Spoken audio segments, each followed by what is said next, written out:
Class 10 NCERT book first flight का chapter 1 a letter to God. Hello everyone, first flight का जो first chapter है अ letter to God, उसकी हम यहाँ पे समरी पढ़ेंगे। तो इस चैप्टर में आपको एक किसान, एक फार्मर की स्टोरी है जिसका नाम लैंचो है। तो लेट्स सी। लेंचो जो था वो एक किसान था जो पहाड़ी की चोटी पर बने अपने घर में रहता था। पहाड़ी जो थी वो थोड़ी कम ऊंचाई वाली थी। नदी वहां से एक नदी और कटाई के लिए तैयार मकई का जो खेत था वो दिखाई दे रहा था। वो खेत लेंचो का था और उसे पूरा विश्वास था कि फसल जो है वो बहुत ज्यादा उससे उसको लाभ होगा। उसे सिर्फ एक ही चीज का इंतजार था और वो थी बारिश। इसी उम्मीद में उसने पूरी सुबह नॉर्थ ईस्ट यानी उत्तर पूर्व दिशा में आसमान की ओर देखते हुए बिता दी, जहां से उसके खेत में भारी वर्षा या बारिश होने की बौछार होने की उम्मीद थी। आदमी आसमान में देखते हुए यानी जो लेंचो था वो आसमान में देखते हुए आत्मविश्वास से अपनी पत्नी से कहता है कि वो बारिश की बौछार करने जा रहा है, जिसके जवाब में महिला यानी उसकी जो पत्नी होती है वो कहती है कि केवल तभी जब सब कुछ उनकी आशा और अपेक्षा के अनुरूप हो। उनके बड़े लड़के जो थे वो खेत में काम कर रहे थे और छोटे लड़के घर के पास खेल रहे थे। तभी लेंचो की पत्नी ने सभी को रात के खाने के लिए बुलाया। इसी दौरान बारिश की बूंदें गिरने लगती हैं, जिससे किसान की जो भविष्यवाणी होती है वो सच साबित हो जाती है। हवा जो थी वो सुहावनी थी और उत्तर पूर्वी आकाश से बादल आते दिखाई दे रहे थे। लैंचो अपने शरीर पर बूंदों को महसूस करने की खुशी लेने के लिए घर से बाहर जाता है। वो उन बूंदों को सिक्कों के रूप में बताता है, मतलब उन बूंदों को सिक्कों के रूप में बताता है कि जो बड़ी बूंदें हैं वो 10 सेंट के बराबर है और जो छोटी बूंदें हैं वो 5 सेंट यानी 5% के बराबर होती हैं। वो ऐसा इसलिए कहता है क्योंकि वो बूंदें अच्छी फसल सुनिश्चित करेंगी, जिससे उन्हें इसका अच्छा पैसा मिलेगा। सब कुछ उनकी उम्मीद के मुताबिक होता देख लेंचो ने खेत और बूंदों से ढके फूलों पर विचार किया, जिन्हें देखकर ऐसा लगा मानो वो पर्दे में लिपटे हुए हों। अचानक से तेज हवा चलने लगी और बारिश के साथ साथ खूब बड़े ओले गिरने लगे। ये नए चांदी के सिक्कों के समान थे। लड़के चंचल थे और बारिश में खेलने के लिए बाहर चले गए और इन ओलों को इकट्ठा किया जो जमे हुए मोती की तरह दिख रहे थे।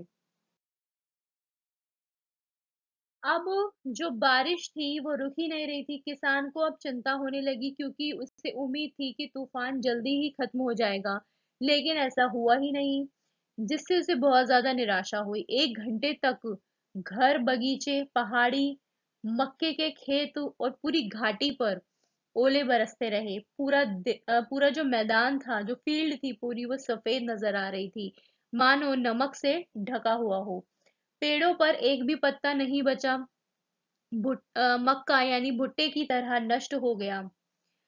भुट्टा जो था, जो मक्के का खेत था, वो पूरी तरीके से नष्ट हो गया। पौधों से सारे फूल झड़ गए।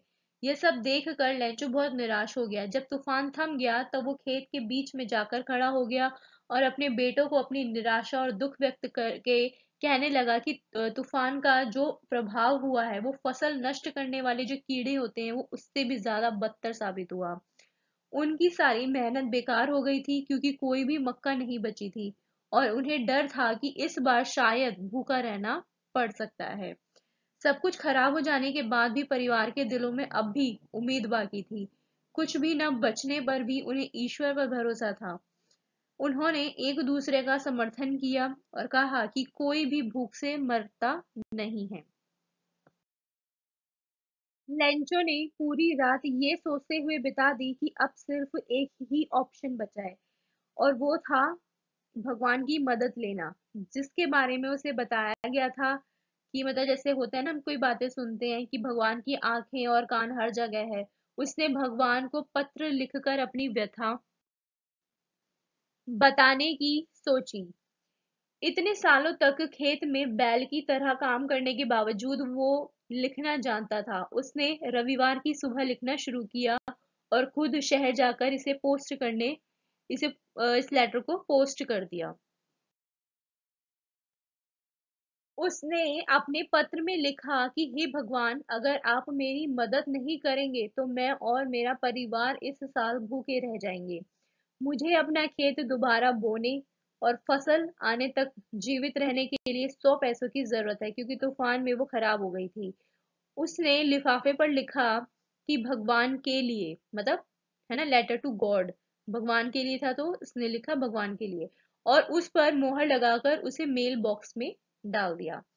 अब वहां के उस पोस्ट ऑफिस के जो भी वर्कर्स थे, जो कर्मचारी थे, उनमें से एक जो कि डाकिया था और डाकघर में मदद भी करता था, दिल से हंसते हुए अपने मालिक के पास गए और उसे भगवान को लिखा पत्र दिखाया। डाकिये के रूप में अपने करियर में उन्होंने कभी भी उस पते को नहीं देखा था, है ना। और ये मतलब उनके लिए तो स्ट्रेंज ही था कि भाई भगवान के लिए किसी ने लिखा है। तो पोस्ट मास्टर जो था वो एक मोटा और मिलनसार व्यक्ति था। वो भी हंसने लगा। तभी वो तुरंत गंभीर हो गया, मतलब सोच में पड़ गया कि पत्र को अपनी मेज पर थपथपाते हुए कहा कि क्या विश्वास है, मतलब होता है ना कि भाई आदमी का भी क्या विश्वास है ये। तो वो लेंचो के ईश्वर में आस्था को देखकर बहुत ज्यादा हैरान हो गया था, आश्चर्यचकित रह गया और चाहता था कि उसकी भी ऐसी ही आस्था हो। पोस्ट मास्टर ने नेक इरादों से वो पत्र पढ़ा और उसका उत्तर देने की सोची, मतलब वो चाहता था कि वो उसका जो लेंचो है उसके लेटर का जवाब दे, ताकि लेंचो का जो विश्वास है भगवान में वो बना रहे। पत्र पढ़ने के बाद उसे पता लगा कि लेंचो को 100 पैसों की जरूरत थी।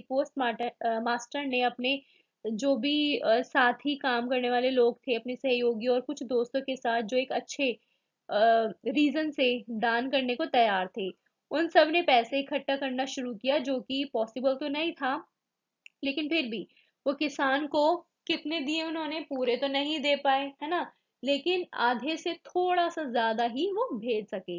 इसके बाद उन्होंने इसे एक पत्र के साथ लेंचो को उसमें मतलब लिख दिया कि जिस पर उन्होंने ईश्वर का नाम लिखकर हस्ताक्षर कर दी, मतलब ऐसा लगना चाहिए कि हाँ ये भगवान ने ही भेजे हैं। तो उन्होंने सिग्नेचर कर दिए किसके, गॉड के। अगले रविवार को लेंचो मतलब टाइम से पहले ही थोड़ा, मतलब उसको मतलब एक तो वो थी क्यूरियोसिटी, है ना, कि और थोड़ा ज्यादा उसको जरूरत भी थी। तो वो चाहता था कि उसका जो जवाब है जो आने वाला है भगवान की तरफ से, उसकी तलाश में वो निकल गया। डाकिया ने उसे खुश और आश्चर्यचकित देखकर पत्र सौंप दिया, जबकि डाकपाल जो था, मतलब जो मेन ऑफिसर पोस्ट ऑफिस का, वो एक अच्छे काम करने वाले व्यक्ति की तरह एक तो अनुभव करते हुए अपने कार्यालय से ये सारी चीजें देख रहा था। पैसे देखकर लेंचो को जरा भी आश्चर्य नहीं हुआ, मतलब एक होता है ना कि मतलब वो देखा उसने, एक होता है कि हाँ मैंने भगवान को लिखा है और सच में भगवान की तरफ से आ गया है, लेकिन उसने ऐसा कोई रिएक्शन ही नहीं दिया। तो फिर उसके बाद अब उसे आश्चर्य तो नहीं हुआ, लेकिन उसका ये क्या था, आत्मविश्वास था। लेकिन जब उसने पैसे गिने तो उसे बहुत गुस्सा आया, क्योंकि उसने जो पैसे मांगे थे वो उससे कम थे। उसकी आस्था अब भी अटल है और उसका मानना है कि भगवान ऐसी गलती नहीं कर सकते। अब क्योंकि लेंचो को लग रहा था कि भाई भगवान तो ऐसी गलती कर ही नहीं सकते हैं कि भाई मैंने तो इतने मांगे हैं, है ना, 100 सेंट मांगे हैं तो उन्होंने कम कैसे दे दिए। तो लेंचो फटाफट से कागज और स्याही मांगने के लिए खिड़की के पास गया, वहीं पर ही। पत्र लिखते टाइम उसकी जो भौहें थी वो टेढ़ी हो गई, जिसमें वो भगवान से नया अनुरोध तैयार कर रहा था, मतलब एक नई रिक्वेस्ट कर रहा था उनसे।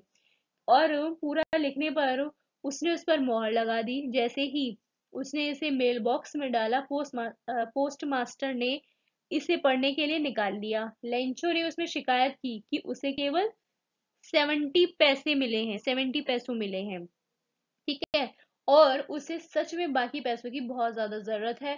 उसने डाकघर के जो कर्मचारी थे उनकी ईमानदारी पर भी शक किया और कहा, मतलब उस लेटर में लिखा उसने कि भगवान, मुझे बाकी पैसे डाक के जरिए मत भेजना, क्योंकि उसने लिखा कि मुझे डाउट है, मुझे संदेह है कि डाकघर के जो कर्मचारी हैं वो इसे, मतलब गायब राशि चुरा ली होगी।